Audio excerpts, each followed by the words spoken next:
Syederalun mobil pickup Isuzu Traga menabrak truk barang Mitsubishi Fuso yang sedang diparkir di kawasan Kede Kutablang, Desa Tingkemanyang, Kutablang, Biren. Musibah tersebut terjadi sekitar pukul 6.30 waktu Indonesia Barat pada Kamis 15 Desember 2022.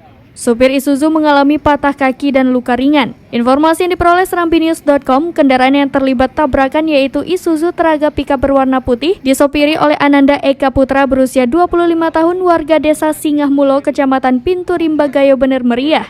Sedangkan truk barang Mitsubishi Fuso disopiri oleh Muklis Ar-Rahman berusia 40 tahun warga desa Imbude, Kutablang, Biren. KBO Satlantas Polres Biren Ibda Taufikur Rahman kepada serambinews.com mengatakan, informasi yang diperoleh di lapangan serta keterangan sejumlah saksi, sebelumnya mobil Isuzu Traga warna putih dikemudikan oleh Ananda Eka Putra datang dari arah Medan menuju Banda Aceh. Saat sampai di kawasan tersebut diduga hilang kendali melebar ke kanan jalan hingga menabrak truk Mitsubishi Fuso yang tengah terparkir di bahu jalan sebelah kanan dari arah yang berlawanan. Dalam musibah tersebut, pengemudi Isuzu Traga putih bernama Ananda Eka Putra mengalami patah kaki sebelah kiri, kemudian luka lecet di bagian kaki sebelah kanan dan memar di bagian dahi.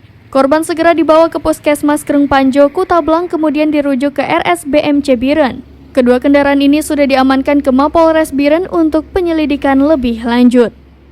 Dari Biren, Yusmandin Idris, serambinews.com.